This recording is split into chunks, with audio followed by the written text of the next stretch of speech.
then Tuesday. Yes, so Tuesday, Wednesday, and Thursday. Tuesday, Wednesday, Thursday is going to be a very good day to watch out for in this coming week. Hello, traders. It's a new week, and we are planning to, do what we do, analyze the charts and analyze outside the charts to be able to see what we can expect for the week. Last week I mentioned, yeah, if you can watch the last video I posted, I mentioned that we'll be paying attention to Tuesday, Wednesday, and Thursday to be able to catch either the low or the high of the week. And the week started very nicely. Monday pushed higher, and then on Monday night, market dropped, and I was thinking Monday wants to be the high of the week, and from the data we have, Monday has never formed the high of the week. So in a way, I was kind of confident that Monday might not really be the high of the week, and I was kind of pushing forward for Wednesday to be able to form the low of the week so that we can push to take Monday's high. But that's just me ranting about what happened. Let's just go to the data and see what we have at the end of the week. All right. At the end of the week, we saw that Tuesday formed the low of the week and Friday formed the high of the week. And that means that if you had paid attention to my video last week, you'll have seen that if you have gotten a trade on Wednesday, either Wednesday or Thursday, and you were in profit, you should confidently be able to hold your Friday, and you'll have made so much profit. I kind of updated my table so that you can, see more things and predict more. I calculated the number of pips. You can see I've done that. You can take your time to study this table, and yeah, that's just basically it. So this week has been completed, and one thing I noticed after recording last week's video was the fact that in January, the first week and the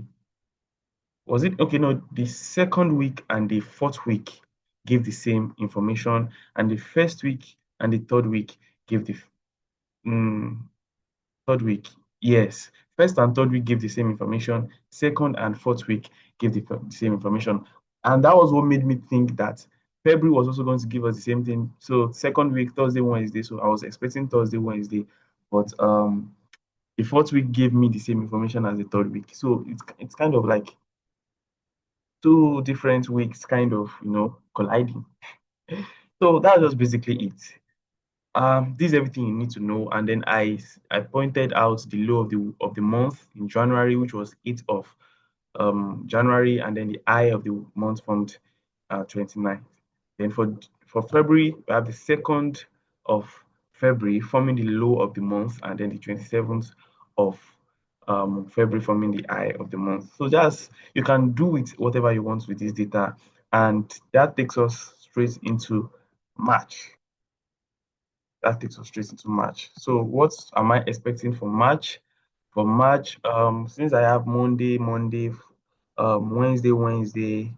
Friday, on my data, I'll pay more attention to those 3 days for the first week in March. And okay, Monday, Wednesday, Friday. Then yeah, for the first time, Tuesday appeared twice on my table, so I can pay attention to Tuesday. So it was a good month. It was a really, really a good month. You can see the number of pips in the first week, in the second week, the third week, and fourth week. And I came up with the information that since the first week, second week, and third week were quite the same, and then the fourth week gave like times 3 of the previous month. So that's 3 times 3, 9.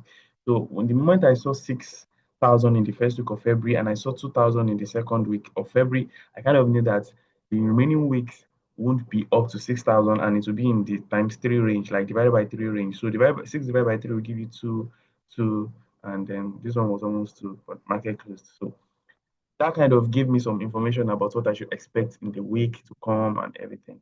So for March, I'm expecting a spike in the number of pips. It could be the first week, it could be the last week, it could be anything, but you should be expecting massive profit in the March if you're going to be trading in March. So pay attention to every week, pay attention to your chart so that you can know when to really go into the market, and pay attention to the days I've highlighted here so that you can make good use of it. I also have this information on BTC and other pairs. If you want me to make data like this on other pairs, you can comment and I will do that for you. So without wasting so much of our time, let's just move right into the charts to see what the chart is going to look like the coming this week. Yeah, this week. So yeah, so since you are starting a new month, you have to start your analysis from monthly time frame to be able to know what to expect. So the previous month, let's see what happened. Okay, the previous month market opened yeah, and it came all the way down to tap this fair value gap.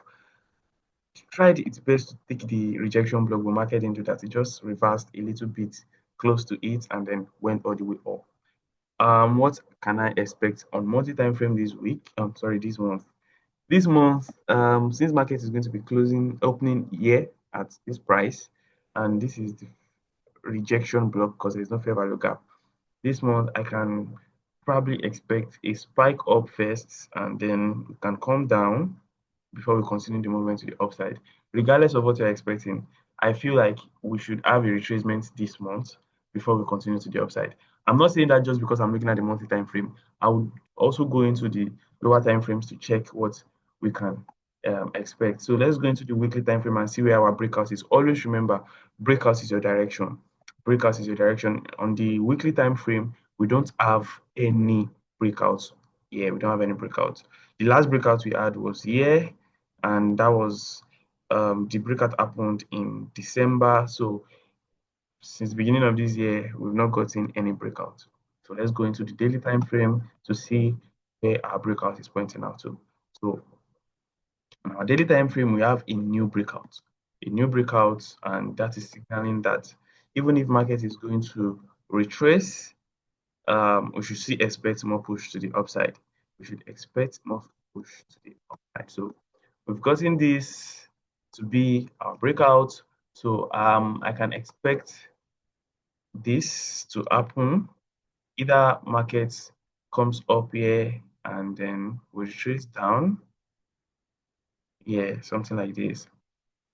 If we get something like this, yeah, I think it's very, very cool. So if market taps into this place, I'll be expecting market to retrace back down into this place before we continue any movement to the upside.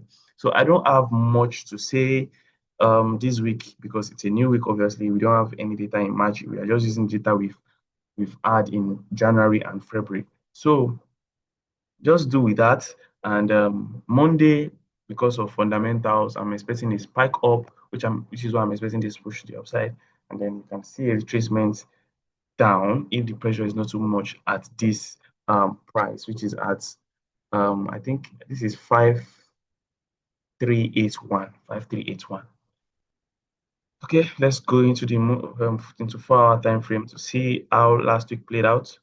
Last week, we didn't get a breakout to the downside, so I was very bullish on gold because we didn't get a breakout to the downside here. So, which was why this high, the market had to come to take this high. So now that we have a new breakout again on daily and 4 hours, even if we're going to get any retracement to the downside first, I expect price to push higher. I expect price to push higher to at least 5381. So that will be all. That will be all on the chat. So if you have any comment, anything you want to, anything you want me to talk about, just drop it in the comment section. But please don't forget to like, share, and subscribe. All right. That'll be all for this week, and I will see you during the week.